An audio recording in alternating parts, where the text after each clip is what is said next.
Hello and welcome to the latest of my deep dive videos.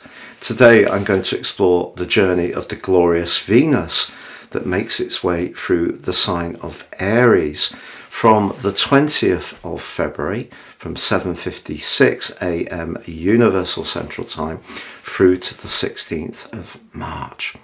I'm just going to give you a flavour of how I'm going to structure the video.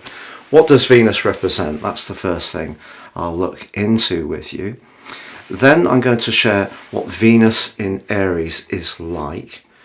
Then take a look at the event chart when the ingress, the exact moment occurs. How are the other planetary angles going to influence us all collectively over the period that Venus is in Aries? That's going to be really exciting. Also, Venus then goes on to forge three really important aspects throughout its journey. And that is something that I'm really buzzing to share with you, particularly two of them.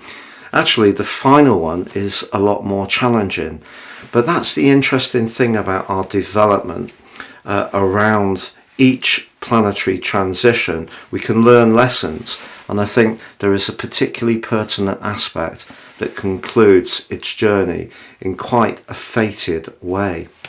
Finally, I'm going to go through each of the 12 zodiac signs from Aries through to Pisces, which you can watch in terms of your sun or your ascendant, both if they're different. The choice is yours.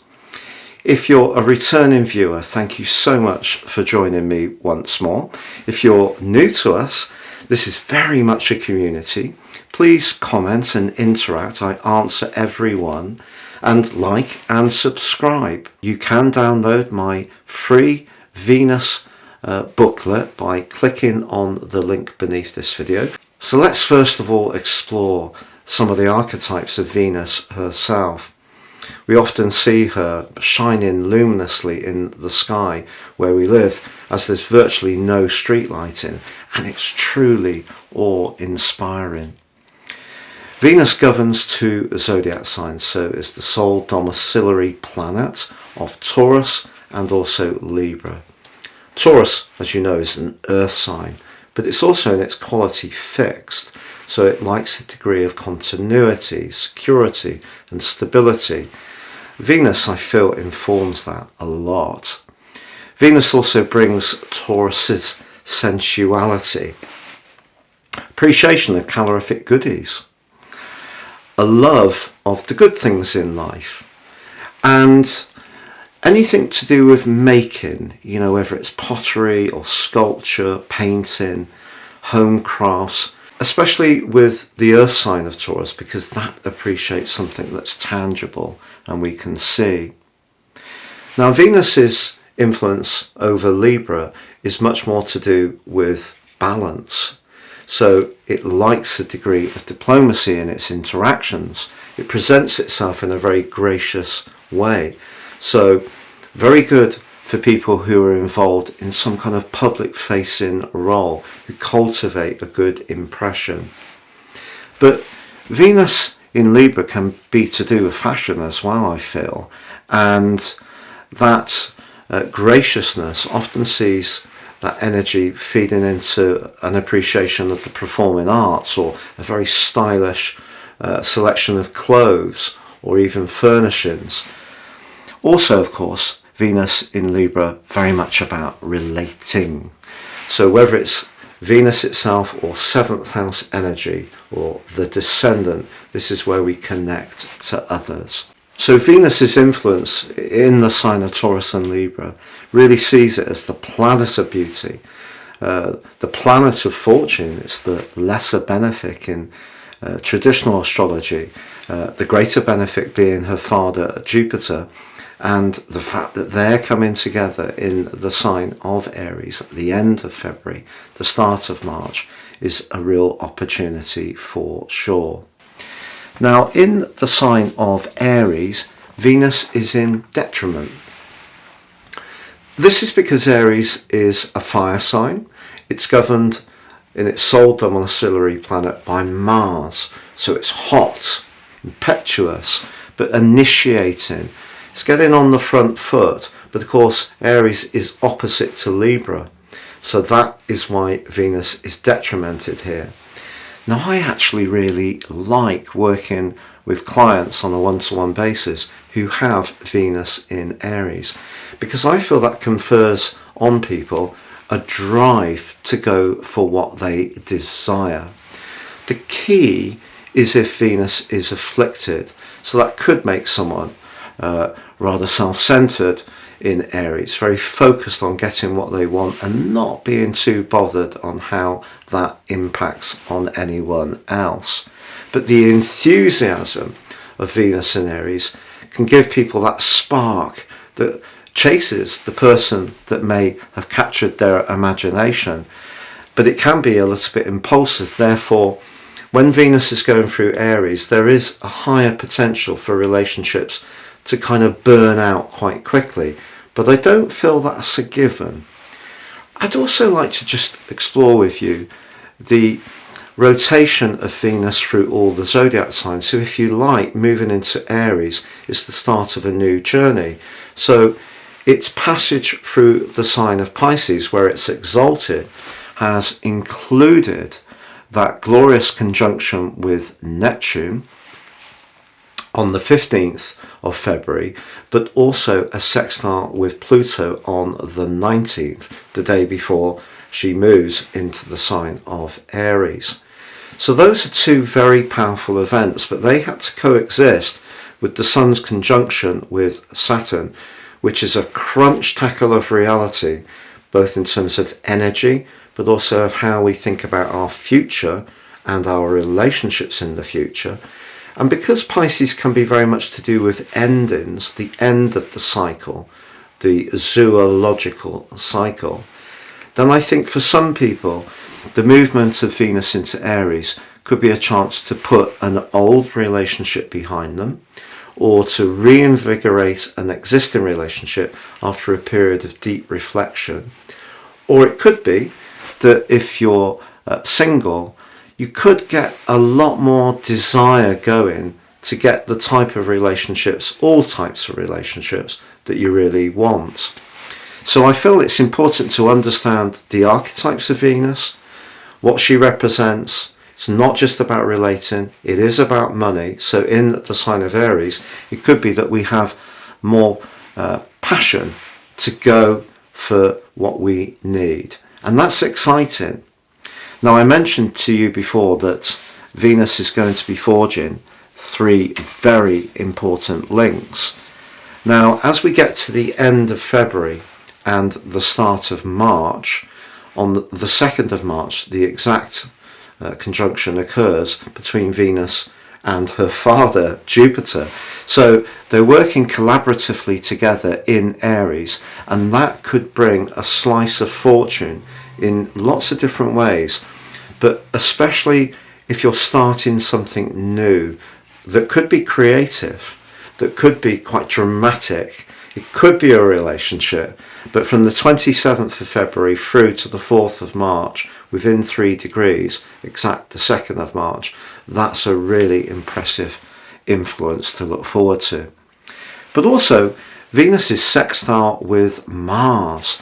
How about that? And that, in a broad sense, within 3 degrees, is from the 8th to the 14th of March, so week 2 of March, exact on the 11th of March. Now, Mars, of course, is in the sign of Gemini, which is very quick-witted, a bit flirty, maybe a bit unsettled, but there could be some exciting developments around relationships at that point.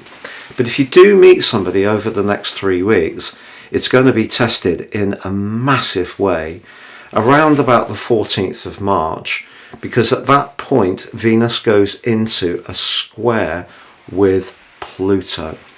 Now, this is going to go across 2 zodiac signs. Firstly, in an exact square between the Aries position of Venus and the Pluto position in Capricorn, but then of course Pluto's moving and Venus moves into Taurus on the 16th, but they retain that square. So 4 zodiac signs, but that square right at the heart of March is going to really test the validity of a new scheme, a scheme that you put more passion and vibrancy into, or any kind of relationship which perhaps has needed to be fired up in some way to make it feel vital and alive and not just going through the motions. But let's now explore the event chart, so the ingress wheel. Now on this particular occasion I've just done Placidus, and the reason for this is the ascendant, based on universal central time, is so late in Pisces it's actually conjunct Venus herself. So at 27 degrees and 36 minutes we have the ascendant, but also we have the part of fortune conjunct that ascendant and in a conjunction with Venus. What a glorious set of influences that is. So I feel that for us all, this can be a chance to think about the things that we feel excited about, that, you know, give us a buzz, whether it is a person that we are drawn to or we fancy, or it's a project that has some creative potential, or it is a money-making scheme that excites us in some kind of way. This can be a real starting point. But that Piscean energy, which of course comes just on the back of the new moon in Pisces, suggests that we need to be aware of the transition that's going on with Venus. So Venus has gone through some big stuff, and I think the combination between Mercury and Pluto and then the Sun and Saturn has seen some very strident interactions between various people of late. You may have experienced it in your own situation. So I feel that what we're being asked to do as we welcome in the feisty, fiery energy of Venus in Aries is not to forget a more sensitive, caring, intuitive appreciation, both of possessions, so we don't get too attached to things, but also in terms of our personal ties. No one has ownership.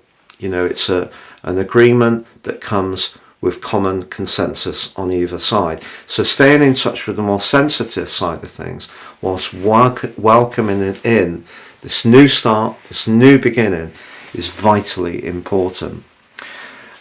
Now it just so happens that Venus continues in its grand sextile with Pluto, but they are dissociate now. However, Pluto's in the 11th house, which is rather Aquarian, and we still have Saturn in Aquarius, applying in a dissociate way to that new moon in Pisces. But the key is Mercury, because Mercury is applying in a great link to Mars, which of course is the ruler of the sign of Aries. So that's very receptive. And of course Mercury is the ruler of Gemini. So there can be some sparky conversations that go on from this event, but we need to stay in touch with how things feel. So we can set our intentions, we can explain our position to someone who's important to us, or if we have experienced some conflict, we need to stay in touch with the more emotional, spiritual and psychological side of our experience, and not just be focused on getting what we want quickly, which can be Venus's energy in the sign of Aries. So I hope that makes some sense to you. Now, in terms of Venus's conjunction with the ascendant, this is going to give us the opportunity to cultivate some good things. The mixture of fire, but also the sensitivity of that ascendant in Pisces, if we get the balance right, you know, it gives us the initiative and the courage maybe to reach out to someone that we're attracted to. But also we can look out for things like non-verbal communication, people's body language, or just sensing how they feel. You know, it doesn't have to be something that's very tangible. Now I'm now going to go through each of the 12 zodiac signs from Aries through to Pisces to give you a flavour of what you can expect over the next 3 weeks. But certainly for you, Aries, I think you could be in the mood to give yourself some kind of glamorous, fresh makeover. And if you have been experiencing some disappointments in relationships, this is a time to move away more from some of your anxieties or some self-limiting thinking, and give yourself the push about your allure, but also that you are quite capable of making the first move, whatever your status, if that's what you so desire. But of course, as I said before, it's not just about relationships. So it could be about starting a new hobby, which is creative, and that needs some thrust. And Venus can help you in Aries to get into a social situation, particularly if through COVID you've had some isolation and lost a little bit of confidence, which I feel a lot of people have. So for you, I feel this is a chance to get fresh with the person you're drawn to, fresh with your own talents. If you're in an existing relationship, try to find some inventive ways to take the lead. You are a leader, you're a cardinal sign, just like Venus's rulership of Libra too. Now Taurus, for you, this is quite interesting because all the energy that's still manifesting in Pisces suggests that the thing you're treasuring most at the moment is friendship, and a feeling that there are some collective standards that you and the people you're relating to represent that give you a sense of peace and security. Always important to you. But Venus being in your 12th house could see you over the next 3 weeks asking quite a lot of probing questions. If you're in an unhappy relationship, the question is going to be, is this something that can turn around and will give me a longer term dividend? Because if it's not, I think the Pisces energy here could, except that Saturn helps, I feel, to create more reality, could see you hoping for a change that just isn't going to come. So it is very important to be extremely realistic.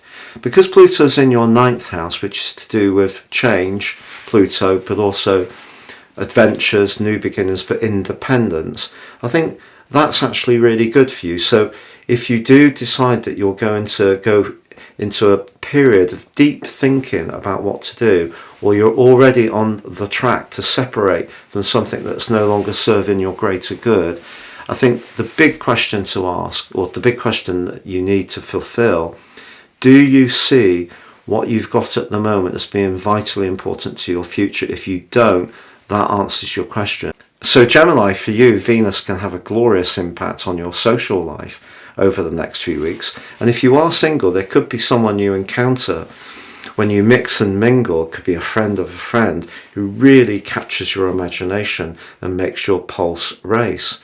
But just as easily, I think that your links could be to people in your professional world as well.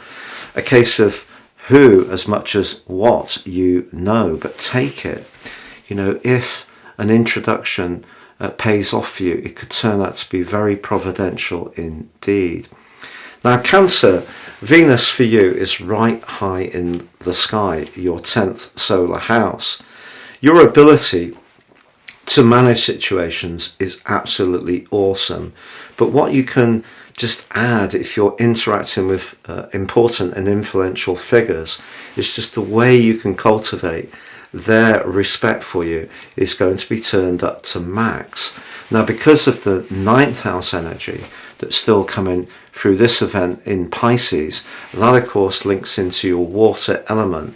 So an excitement around travel, or perhaps traveling to do with your work situation, could be attractive to you. But also in a purely romantic context, someone who's completely different but quite learned, maybe older, maybe someone you encounter at some kind of conference or educational get-together, that could be a person that really intrigues you. In a pre-existing relationship, if you do want to bring a bit more spontaneity to bear, I feel your leadership skills, you're a cardinal sign too, you can steer a partner to try some different things by using your diplomacy. Now Leo, of course, Venus being in Aries is your sister fire sign. This is house 9. And I think really it's asking you in a more philosophical way about the truth of your closest associations. Because there's so much energy in the 8th house on this event, that could be something that makes way, because the truth is that, especially with Saturn in your 7th house, a relationship isn't working quite as you want. But it doesn't necessarily have to be a personal one. It could be with a company you work within. It could be a business partnership. It could be a friendship. But I certainly feel the truth of where you've really been invested. If you feel that someone's not shown the same level of commitment, then Venus could push you to do something more provocative and daring, to take control of your time, resources and affections. Now Virgo, Venus moving into the 8th house is very hot and sensual. This is a very scorpionic influence. If you're lucky enough to be in a relationship which is loved up, it's going to get even hotter over the next 3 weeks. If, however, that isn't so much the case, I feel that what Venus can do is make you much more aware of the psychological dimension of this relationship. How does it impact on your sense of self? Do you feel that it enriches you? You know, in a financial sense as well as an emotional sense. And I think Saturn being in the 6th house, but just on the cusp of the 7th, connecting with the new moon, you really are going to have to ask some serious questions about your relationships with Saturn's presence in Pisces over the next 2.25 years. So this is an early tester for any existing relationship. If you're single, I think what Venus can see you yearning for is something that's really soulful, moving, transforms you in some way, because the connection is so deep. Now Libra, having Venus in your opposite sign is delicious, because this activates your natural qualities and skills in the way that you interact with people. Of course, the snag is the 6th house energy that you have from Pisces, which is more to do with the details, but it could be good if you want to apply for a job, because your ability to understand what people want, but also share very skillfully what you're prepared to give into the situation, that's something you can do very eloquently. And with Venus and Jupiter, both the planets, the beneficial planets, the benefics in your 7th house of relating, the next 3 or 4 weeks can be really quite intriguing for you. Scorpio, Venus being in Aries has a commonality with you because, of course, Mars, but it is the 6th house.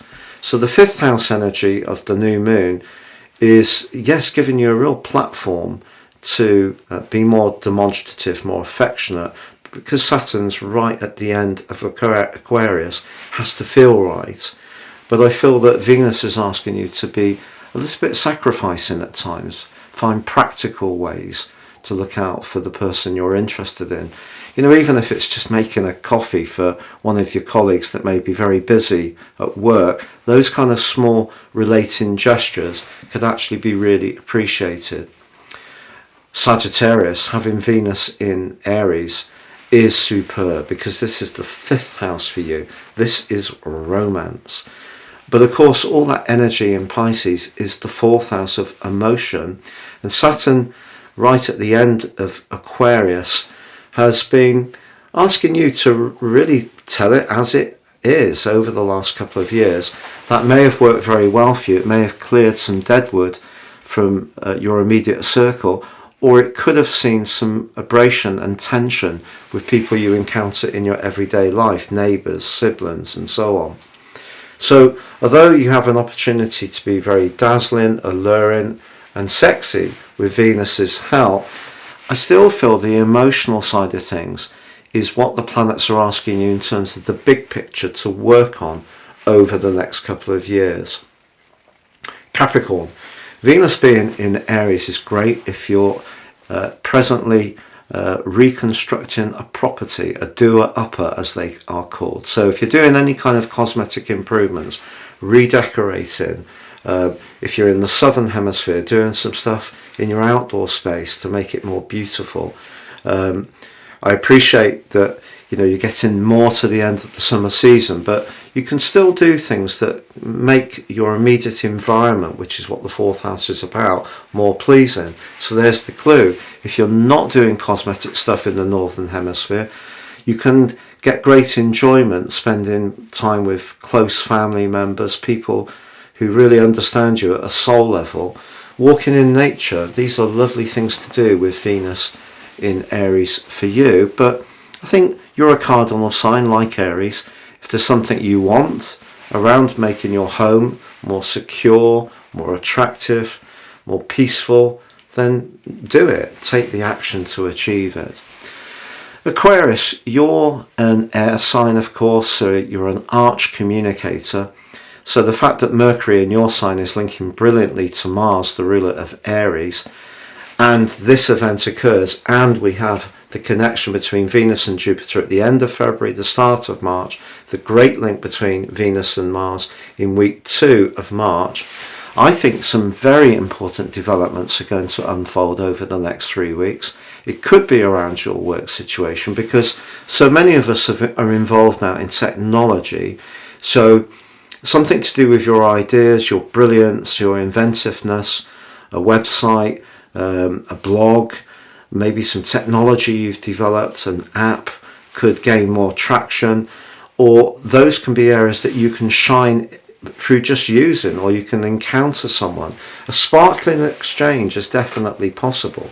With all that second house energy though, what you're looking for is both the stimulation through your mind, always important for you, but the earthy sensuality of that Taurus second house, very much like Taurus. So because that's so strong with this new moon, and Saturn saying to you, don't be wasteful with resources, but also don't be wasteful with your values. So in other words, don't waste your time with people who are not going to be right for you. So keep your boundaries strong on the core values that are important to you, and then you can relate for fun, and someone somewhere is going to hang on your every word. Finally, Pisces. Well, for you, the new moon is a fantastic chance to begin a new epoch. Obviously, when Saturn joins your sign on the 7th of March, that really takes on a more substantive and a greater structural energy. But having Venus in the second house on the top of your new moon, I think something that you're starting afresh could really give you a financial return despite all the costs that we're all experiencing. You could have a stroke of good fortune by the end of February, the start of March, that can see you smiling from ear to ear. Also, you can find a diet plan that you've been on ridiculously hard to keep to during that period of time. And so I'm just saying that in a teasing way, really, but you may find that your willpower is a little bit on the low side if, like me, you've got a sweet tooth. But seriously, I do feel that something good can come up for you, particularly if you've been working feverishly hard behind the scenes over the last couple of years. It may have been quite tough at times, but something could just be coming up to the boil that can absolutely delight you. Now, please recall you can download my free Venus booklet by clicking on the link beneath this video. Also, if you've yet to do so, you can click on the link below for your free daily horoscope. You can choose your sun, your ascendant, or both, fired to your device each morning, absolutely free of charge. I've been writing these for about 27 years now, and I still feel that they are very valid because of the way I do it, because I provide an overview for each day based on the most dominant planetary influence, and then the zodiac forecast as well. And I choose my language very, very carefully. So it's not, the kind of, oh, you've been naughty type of stuff, or too astrological, or too technical. I feel it speaks in a straightforward way which will speak to the things going on in your situation. Please check that out in the link beneath this video too. And please like, comment or subscribe. Thank you so much.